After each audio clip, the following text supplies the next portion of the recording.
So if you add one source of income, ang purpose natin, it's life-changing because not only for the money, pero sa changing the direction of your life and finding your true purpose.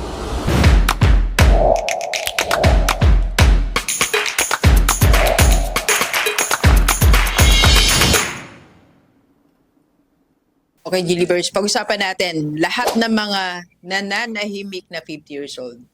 Dok, ano ba ibig sabihin nananahimik? Ito yung after graduation, trabaho. Ibi nagkapamilya, iba single, then trabaho, inabot ng 50 years old, hindi nakapag-ipon, hindi sure ang retirement, or hindi sapat ang pension na tatanggapin natin sa retirement. Pero maayos naman ang buhay. Nananahimik, komportableng buhay. Tama? Pero may mga pangarap pa rin natitira or may mga pangarap pa rin hindi natutupad. So, ang payo ni Rockstar, meron tayong pwedeng gawin pa. Tatlong life-changing decisions na pwede nating gawin sa mga nananahimik na 50 years old. Alam niyo itong mga decisions na to, ginawa ko pero nung nasa 40 ako. Nananahimik naman po ako. In my 40s, ako ay doctor, single, and principal. Of course, meron tayong income na dumarating every 15th and 30th of the month. Pero, kagaya din ng ibang nananahimik na 40 years old, meron pa rin mga pangarap na hindi natutupad and hindi ako sure kung sasapat yung pension natin sa pagtanda ko dahil ako nga po ay single. So that means may mga uncertainties and may mga pangarap na hindi pa natupad. Nananahimik. Kaya nagawa po ako ng life-changing decisions na pwede rin natin gawing options. Hindi ko po ito pinipilit sa lahat, pero maaari natin gawin. Unang-una, decision to have multiple sources of income. Simpleng decision, pero maraming 50 years old na nananahimik na hindi ginagawa. So for me, panahon na siguro para desisyonan natin na i-open natin yung isipan natin, i-open natin yung buhay natin sa possibility of having additional one or two sources of income na hindi naman mapapabayaan yung role natin sa family at ang role mo sa career mo. Because these two sources of income, ito yung magbibigay sa atin sometimes ng stability and magbibigay sa atin ng daan para makapag-prepare tayo sa retirement natin. It's a life-changing decision kasi who knows, isa sa mga source of income na idadagdag mo, yan pala talaga ang yung gustong gawin sa buhay. Yan pala talaga ang passion mo. Kasi di ba after graduation, lalo mga singidad nito, after graduation talagang hinanap na tayo ng trabaho ng magulang natin kasi talagang, kumbaga hinihintay na talaga nila tayo magkatrabaho para makatulong na sa kanila. And 50 years old now, tayo yung mga hindi nagpapalit-palit ng work, si Doc lang. Pero most of the employees ngayon na 50 years old, yan na talaga yung unang naging trabaho na hindi pinalitan, tama? So hindi na natin talaga na-explore yung gusto natin. So yung multiple source of income mo or yung other source of income na idadagdag mo, maybe yan yung gusto mong gawin. Kung di ako nag-add ng other sources of income, hindi ko matatagpuan yung gantong ginagawa na masaya na I will do it for the rest of my life kahit everyday ako mag-vlog, everyday ako magsulat, weekly ako mag-seminar. Walang complaint from me because ito pala yung, sabi nga nila yung ikigay ko. Ito na yung purpose. So if you add one source of income, ang purpose natin, it's life-changing because not only for the money, pero sa changing the direction of your life and finding your true purpose.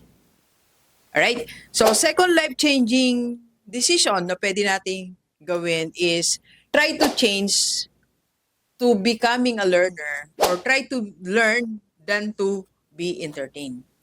One decision na malaki din mababago sa buhay natin. Kasi sa atin, most of our time, from 6 to 10, Saturday, Sunday afternoon, or holidays, we want to be entertained.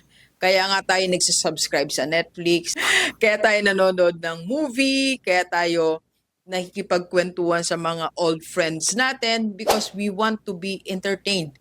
Pero ngayon, ang purpose mo naman ngayon o yung gusto mong gawin na bago is to learn.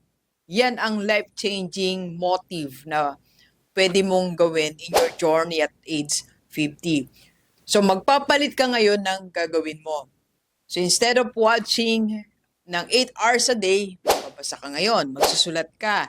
And instead na nakikipagkwentuhan tayo sa group of person na lagi lang tayo sisiyan, natatawa tayo kaya sila yung gusto nating kakwentuhan, may kipag-usap na tayo dun sa mga tao na matututo tayo.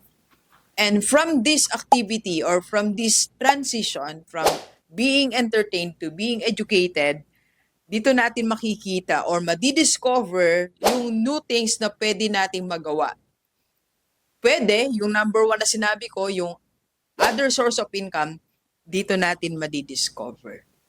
It's a life-changing activity because when you learn, sabi nga ni Sir Warren Buffett, the more you learn, the more you earn. Or the more you learn, the more opportunities na nakikita mo sa buhay natin. And who knows, one of these opportunities can really change your life 360 degrees. Right? And third, life-changing activity na pwede natin gawin is to focus more on asset than liabilities. At age 50, how many years tayong nakafocus sa liabilities? Sa pagbili ng mga bagay na babayaran natin monthly pero walang income na binibigay sa atin. Tama po ba, no? Yan kasi naging practice natin eh.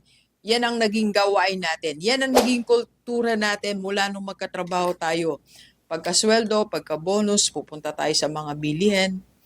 Bibili tayo ng mga bagay na walang balik sa atin. Kasi yan din po nangyari sa akin 7 years in teaching sa public school. Do yun namang mga binili ko po ay sa family naman. Kasi ako nga po yung first graduate ng family namin, first na makapag-college. Kaya talagang after graduation, when I work, yung gusto talaga ni nanay tatay ko, yun ang sinusunod ko. So hanggang sa nagtrabaho tayo sa ibang company, so yung naging focus natin is just to buy asset. So maybe pareho tayo ng orientation kasi pag 50 years old, yun ang orientation natin kasi family-oriented tayo eh. So kaya ang bibilin talaga natin pang pamilya and sometimes liabilities na yung binibili natin. So this time at age 50, ang focus naman natin is sa asset. Try to study about assets. Try to study about real estate. Try to study about mutual fund. Try to study about healthcare. Try to study about retirement money. So yun mga simulan nating aralin rather than studying or searching kung ano yung next na bibili natin monthly, maybe car, cellphone, shoes, watch, or kung anong bagay na dati nating binibili. Okay? Pag ginawa natin to, nag-focus tayo sa asset, ito yung simula na nakakapagpundar tayo that will give us additional income. And of course, nakakapag-prepare na rin tayo sa retirement natin. Tandaan natin, 50, kumbaga, ang lapit na natin sa retirement. Kapitbahay na natin retirement. Yung pagtanaw mo sa kabilang bakod, nandun na yung retirement. Hindi kagaya nung tayo nasa 20s, 30s, nasa kabilang kanto pa ang retirement. Ngayon, nandyan na ang retirement. Halos katabi na natin. Ilang taon na lang magre-retire na tayo. Okay? So, these assets can help us. Alright? Let's go.